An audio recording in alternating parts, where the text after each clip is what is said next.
किस्मत से प्लेटफॉर्म मिल गया है। अगर हम मेहनत करते रहेंगे तो हम यहाँ तक जरूर आएंगे। किस्मत वाले हम बन चुके हैं, अब बारी है मेहनत वाले बनने के लिए। तो क्या आप लोग तैयार हैं? अगर आप तैयार हैं तो मैं आपसे कहना चाहती हूँ कि यदि आपने SLPS जैसी महान संस्था को ज्वाइन कर ही लिया है, और स्पेशली मैं गर्ल से ये बात कहना चाहती हूँ कि यदि आप AWPL के अंदर ज्वाइन हो ही चुके हैं तो 3 से 4 साल तक आप मन लगा करके एकाग्र होकर के पापा कहें, मम्मी कहें, रिश्तेदार कहें, गांव वाले कहें, कोई फर्क नहीं, हमें वो करना है जो हमें दिखाई दे रहा है। क्यों? क्योंकि वो लोग अपनी जगह पे सही हैं। मेरे पापा ने कभी पढ़ाई के लिए नहीं रोका। मैं आपके सामने खड़ी हूँ, एक भाई एक बहन है। जिस स्कूल में मेरे भाई को पढ़ाया, आज मैं पहली बार ये बात बोल रही हूँ, जिस स्कूल में मेरे भाई पढ़े हैं, हम तो प्राइवेट स्कूल में पढ़े हैं, बल्कि पिताजी किसान हैं। पिताजी गुंजाइश नहीं थी कि हमें बस से भेजें, लेकिन एक साथ पढ़ाया।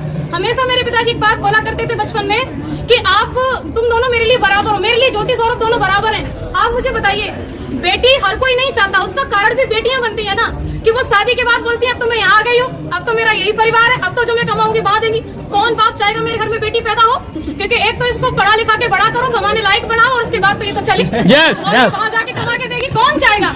लेकिन मुझे ऐसा लगता है कि हर उस बेटी को चाहेगा, हर एक बाप जो उसी के यहाँ पर कमाने लायक बने और उसको कमा करके भी दे और उसको ला करके खड़ा करे ऑडी के शोरूम में, पापा ये गाड़ी तो आप ही की। और ये हम सब बन सकते हैं, कोई एक नहीं, सिर्फ एक ज्योति यादव नहीं, नेवर, हर कोई बन सकता है।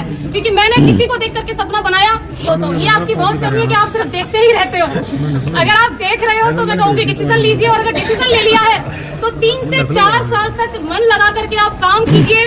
अगर आप 3 से 4 साल तक मन लगा के काम करती हैं, स्पेशली फॉर गर्ल्स, आपने ज्वाइन कर लिया है AWPL को और आप 3 से 4 साल तक काम कर सकती हैं, तो आप भी शादी से पहले ऑडी लेके आ सकती हैं। Thank you. अगर हमें चाहिए तो हमें काम करना होगा, हमें यहाँ पर मन लगा के लगे रहना होगा। और आज मुझे अवसर मिला। मुसीबतें रियली में बहुत आती हैं। जो लोग मुसीबतों का पल्लू पकड़ के बैठे रहते हैं वो घर ही रहते हैं। जो लोग औरतों के लिए एक बात बोलते हैं कि अगर ऐसे ही हो तो चूड़ियां पहन के बैठ जाओ, उनके लिए मैं ये बात कहना चाहती हूँ, चूड़ियां सिर्फ औरतों के हाथ में नहीं होती, कई सारे मर्द जिनके हाथ में दिखती नहीं है लेकिन होती हैं। लेकिन होती है। चूड़ियां किस बात की? चूड़ियां उनके परिवार के बंधन की बताते हैं, चूड़ियां उनके नाम की बताते हैं। अरे मेरी रेपुटेशन का काम नहीं, चूड़ियां उनकी नौकरी की बताते हैं। ये सब चूड़ियां ही हैं, और क्या है?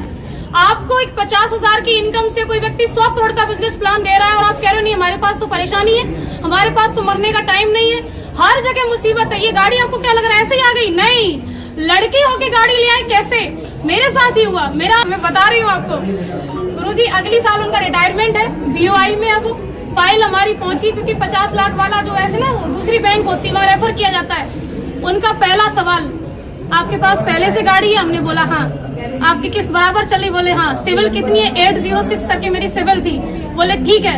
दूसरी गाड़ी क्यों ले रही हो? उन्होंने ऐसे करके पूछा, दूसरी गाड़ी क्यों ले रही हो? तो मैंने बोला जरूरत है।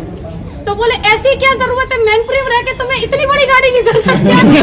हमारे मैनपुरी में उनका ब्रांच, पैराडाइज स्कूल के सामने ब्रांच है बैंक ऑफ इंडिया का। तो अब सोच के देखो, क्या उनका सवाल था? नहीं, सवाल था उनकी नौकरी का। अगली साल रिटायरमेंट है, उनके बारे में जान करके पता चला कि उनके बेटे की शादी में क्रेटा मिली है। अब बेटे के शादी में क्रेटा मिली है और ये लड़की जा रही है, बोली मेरा लोन क्लियर कर दो, हमको 60 लाख की कार चाहिए। छाती पे सांप नहीं रहेंगे, कुछ भी हो जाए। वहां से मुसीबत खत्म हुई। एक आपको ऐसा लग रहा है कोई व्यक्ति सफल होकर खड़ा है तो आसानी से खड़ा है, आपको समस्याएं आ रही है उसको कोई नहीं आएंगी। भैया हर चीज में समस्या है, यहाँ तक कि पैसा होते हुए जब आप गाड़ी लेने को खड़े हो, आपकी मर्जी है, गाड़ी की मर्जी है कि मैं आ रही हूँ, बीच वाला बोला क्यों ले रहे हो? तो तीसरे को भी दिक्कत हो सकती है। दिक्कतों के ऊपर कभी फोकस नहीं करना है, फोकस हमेशा लक्ष्य के ऊपर। मेरी बात सिर्फ इतनी है कि आज अगर मैं यहाँ खड़ी हूँ तो सिर्फ इसका एक कारण है कि मैंने हमेशा मेरे अप्लायंस की उपलब्धि को देखा कि आज वो किस पायदान पे पहुंच रहे हैं। मैंने नहीं देखा उन लोगों को जो लोग मेरे अपने थे, लेकिन वो किसी न किसी ऐसी जगह पर थे जो उतनी बड़ी सोच नहीं रखते थे। मैंने सिर्फ उनको देखा जिनकी सोच बड़ी थी, जिनकी उपलब्धि बड़ी थी, क्योंकि मुझे वहीं तक जाना था जहां तक का मुझे वो रास्ता दिखा रहे थे। तो आपको भी हमेशा अपने अप्लायंस के लिए देखना है, क्योंकि मैंने देखा तो आज मैं खड़ी हूँ। और आप लोग आए इसके लिए आपका अगेन बहुत बहुत शुक्रिया। Thank you so much. तो दोस्तों आपने देखा किस तरीके से आज डायमंड लीडर AWPL संस्था की विश्व ज्योति यादव की यहाँ पे कार की डिलीवरी ऑडी एयरपोर्ट की हो चुकी है।